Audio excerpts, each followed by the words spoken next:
Great leaders treat everyone equally, right? Treating people fairly and leading people equally the same way are two completely different things. The biggest leadership mistake anyone can make is assuming that team members, team leaders, and heads of departments have to be led and should be leading the same way. And then they're surprised when nobody takes ownership, decisions keep coming back to them, they're constantly firefighting, or can't seem to scale their leadership. In fact, if you're a team leader or head of department, you have to be leading differently at each management level. Many people think leadership is about having the answers, solving problems, and being the smartest person in the room. And to be fair, many team members or individual contributors do get promoted just by doing that. But that's where many leaders also get stuck. Because the skills and mindset that help you get the promotion are also the ones that limit your capabilities after the promotion. Here's an example. Some of you might be heads of department watching this. You got promoted, have more responsibilities, and now have a department with tens of employees, along with team leaders reporting to you. And you're working harder than before, with packed calendars, non-stop phone calls, people constantly asking you questions, and problems that keep coming. Now that you're head of department, are you still leading the same way as you did when you were a team leader? Have you changed the way you communicate, engage people, and set new expectations? The only change after the promotion is that now you have more people, meetings, bigger decisions, and pressure. You are still the bottleneck, now of your department instead of just a team, where decisions and problems require you. And that's why this conversation with Wilfrid Foo, the CEO of Cycle and Carriage Southeast Asia, stood out for me. Because within a few minutes, you're going to learn 3 leadership observations that explain why some leaders scale their leadership while others stay stuck in operational work. And by the way, this is the 8th segment of our interview, so check out my Leading the Middle playlist for the first 7 segments if you want more background into our earlier conversations. So, let's just look at that comparison.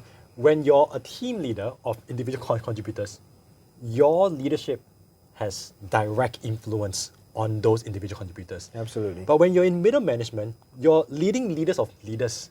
So, if you walk into a role and you want to have lasting legacy, set the organization up, have positive change, how do you ensure that your leadership gets cascaded down? Or do you just focus on your immediate team and hope that somehow just spills over to... No, I think it's to do a lot with communication. How you communicate to an individual contributor and how you communicate to a team leader or a department head is very different. The trade-offs on these two jobs are very different. With the individual contributor, you become very direct, almost helping them to question them to understand how to solve a very direct linear problem. But when you're talking to department heads, then you understand that every department plays a role, but they all need resources. So how do you provide the right platform for them to discuss these trade-offs, you see? What are the rules to engage each other? Yes. I work with many leaders who are trying their best to lead well. So when we talk about communication being the cause where many leadership problems start from, we are really saying that many leaders aren't aware of the consequences of their communication or lack of. You see, most leaders communicate the same way to everyone. They want to be fair and equal. But when you speak to different levels, you need to tailor your communication to fit that level, especially if you want to get the best response from them.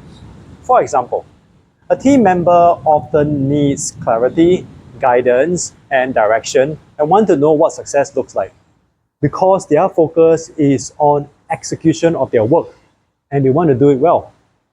So, if you're communicating with them, the message needs to be relevant to their work. When communicating to a team leader, they don't need the same level of detail to the specific work as if you were talking with a team member.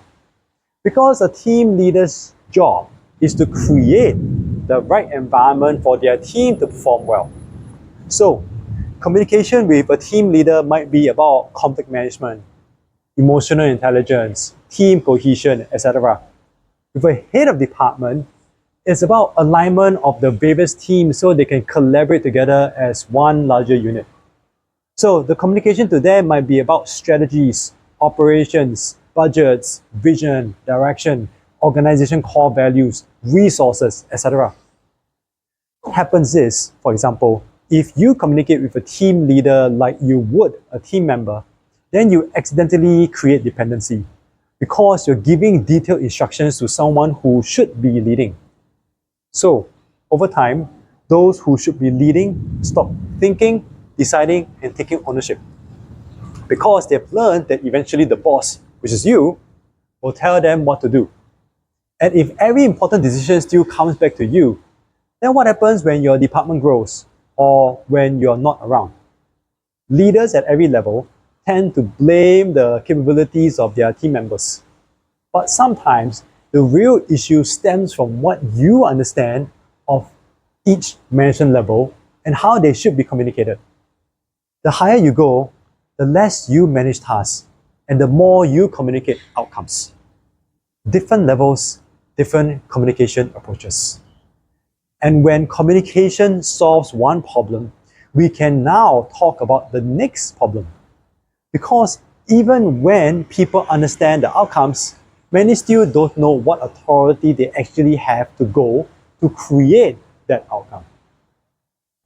So when you go into meetings with department heads, there must be a rule, right? We need openness, transparentness, but when you come in, you've got to take off your department hat and behave and put on your company hat. So the rules of engagement are decision rights. Everybody has a vote. Everybody can have their point of view, and you better say it now. Otherwise, when we leave the room, we are all agreed that it's agreed, right? Yes. So say your piece. But if I'm the boss, I will have 2 votes.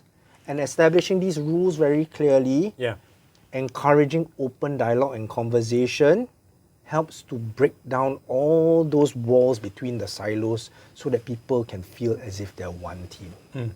Okay. Now, when you ask me about middle, lower management, middle and lower management as a notion, right, depends on the scale and scope of an organization. A giant organization, when you talk about middle management, could all be general managers, That's middle management, because senior management is CEO and CFO. But a small organization, a middle management could be also a team lead only, Yes. So, but what I think is important in the conversation is for any human being to be able to decipher how big is the swimming pool we are talking about. Forget about the labels of middle or lower management. Just understand that the people below you, what kind of complexity and tasks are they dealing with. If you understand that it's very singular and very linear, then you've got to have singular and linear guiding questions. If it's a little bit more broader, then you've got to understand that there are trade-offs and people in different departments all want resources in terms of time, money and people. How do you have that conversation to allocate the best resources? So I think you just need to be aware.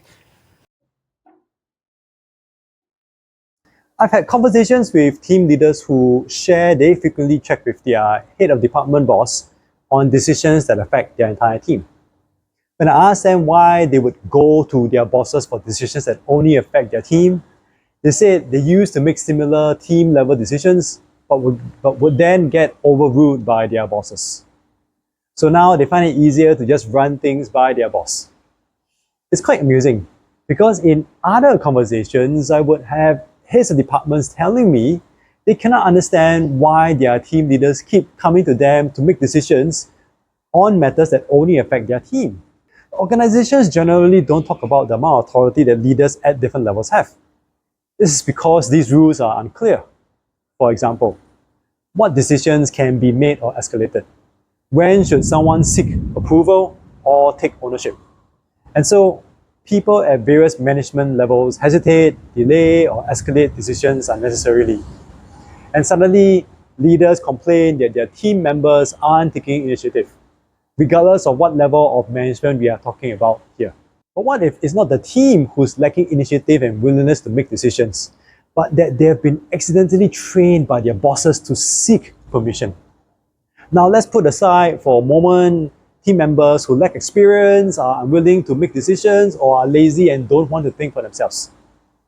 If your team constantly comes back to you for approval on seemingly minor matters that you know they should be able to handle, then perhaps the boundaries were never clear to begin with and authority was never properly defined. Also, let's put aside that whenever the leader changes, the boundary of where the authority lies changes as well. I've had leaders who were very hands-on with their department and want to get involved in many decisions, and vice versa. I've met leaders who were happy to set up systems and clear procedures and then let their team handle them. They only want to deal with exceptions from the team, and the fewer, the better. Great leaders remove ambiguity by defining where the boundaries of authority are. In this way, they make it clear who makes decisions for what, thereby defining ownership and forcing accountability to all levels below them and effectively shaping the work environment. Here's my take on this as a general rule. As a leader, regardless of what level you are at, be it a team leader or head of department, if you want your people to have accountability for their actions and take ownership for their work, then any decision for work at their level should be made by them. For example, if there's a piece of work that should be handled by a team member, then as a team leader, you can provide all the inputs you want. But if you want the team member to think critically and take ownership, then ultimately the decision should be made by said team member. If you're a head of department and your team leader comes to you for a decision, and if it's something that stays within their team, then provide all the inputs you want. But ultimately, the decision has to be made by the said team leader. Now, if your team leader comes to you with something that could affect other teams within your department, then of course you make that decision. That's one way of establishing boundaries of authority. Another way is if team members keep coming to you to make decisions on similar matters, and it's happening quite regularly, then work with them on a procedure. After that, get the team to work the procedure and fine-tune until they no longer come to you to make the same decision. Defining authority is a matter of both having it as a procedure and declaring it to the team, then fine-tuning over a period of time until it works for all parties involved. And if you're finding these insights useful for your own leadership thinking, I appreciate if you take a moment to hit the like button. It helps more leaders like yourself discover practical leadership content like this. So, defining rules of engagement gives clarity, which creates confidence, leading to action. And that allows us to deal with a third problem, because people still need to know what's expected of them.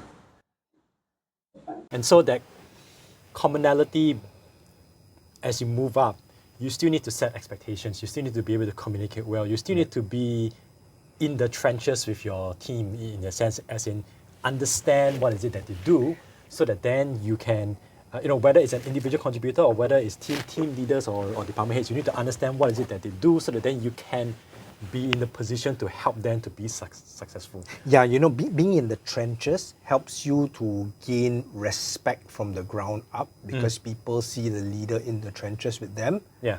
But also, if you stay in the trenches too long, you're not performing the jobs that only you can do. Yes. And that's going to be a big problem because Yes. there are going to be topics that only you in the organization can tackle with an external stakeholder, Yeah. with the media, with the board of directors. And if you stay in the trenches all the time, you're not actually dealing with the monsters that you need to deal with. Yes. Right? Yeah. And then you let down your organization as well. So you've got to balance that. Some time spent on the ground to make sure you're visible to people, and so that you also speak with credibility and you understand the issues that they're facing, and you write the policies and take the decisions that help people in the issues that they're facing, but also step away. If you do that too much, your downline, your team, does not build the credibility that you have built for yourself. They also need to go down. Yeah. Yeah. Yeah. I once had a participant, a team leader, who asked me what could she do about a hands-on boss, her head of department. I asked her what was the impact that her hands-on boss was having on her. She said it affected her own decision-making and level of involvement with her own team because she knew her boss would just step in anyway. Different levels require different expectations. A team member does work. A team leader creates the environment for the team to do work. A head of department aligns the various teams and shows the path ahead. These are very different responsibilities and expectations. Yet many leaders continue treating all three levels the same way. Perhaps because they don't know any better, or perhaps these leaders struggle to let go. They've built their careers by solving problems, and moving up means more problems to be solved. I've had many leaders who still get intimately involved with solving problems that should be handled by their own teams. Here's the thing. Every problem you solve is a leadership opportunity you have taken away from someone else. And if you're not giving others those opportunities to solve, then they don't grow, develop, take ownership, be accountable, and think critically. Many leaders are uncomfortable with giving others problems to solve because to them, leadership should feel busy with fixing things and making numerous decisions. That's not leadership, that's control. And if you're a team leader, then your job is to create the environment for your team to do work. That environment is made up of conflict management, performance compensations, clear goals, team morale, the team workload, emotional management of the team, etc. If you're a head of department, you provide alignment through direction, strategy, providing inputs to your team leaders, speaking with individual team members to check in on the pulse of the department, communicate with the entire department to give big picture vision via town halls, etc. Of course, leaders still need to spend time in the trenches with the level below them. They need to understand what's going on and the realities their people face, so they can provide support where needed, and then eventually get back up to their own level. Because if they're constantly operating in the trenches, then who's going to take care of all the leadership and management stuff that only a leader can deal with? Who's developing the next generation of leaders, building capabilities across the department, or speaking with senior stakeholders? We must remember that leadership isn't about being needed for everything, and you don't need everyone to validate your existence. It's about creating an environment where people can succeed without you. And so, different levels are expected to do different things. Team members do work. When you communicate with them, it's specific about their work in a directive or linear way, and tends to be a one-to-one conversation. They need to know what they have to do so they can get things done. Team leaders create the environment for the team to do work. They provide clarity, instruction, and communicate clear outcomes to individual team members and also to the entire team. Heads of department create alignment across all teams. They do this by setting up boundaries of authority, who makes decisions for work, communicate to the whole department about direction, and check in with individual teams to get feedback. As you move up, the way you communicate, engage others, and manage expectations change. As you can see now, if you're trying to lead at a higher level using a lower level of leadership thinking, you can't scale your leadership. Because as you rise, the less important your personal output is, and the more important your ability to multiply the output of others become. The higher you go, the more thinking like a CEO you have to be. Hopefully you now have a clear idea of why great leaders don't lead everyone the same way. Because at every level, the communication approach, engagement methods, and expectations to be managed are different. What's your biggest challenge when leading at different levels? Was it about being less hands-on, communication, delegation, setting expectations, or just letting go? Share your experience in the comments below. Because by sharing your challenge, somebody else reading your command may realize they're not alone in their struggle. And if you've made it this far into the video, chances are you're serious about improving your leadership. I invite you to hit that like button and subscribe. It tells YouTube that this is the kind of content you want to see more of, and it will help prioritize future leadership videos from this channel. And finally, if you would like to make sure you never miss a new video, join my mailing list using the link in the description below. That way, every new video will be sent directly to your inbox. And since we're on the topic of how great leaders don't lead everyone the same way, you might be interested to learn how real middle managers think. Click on the link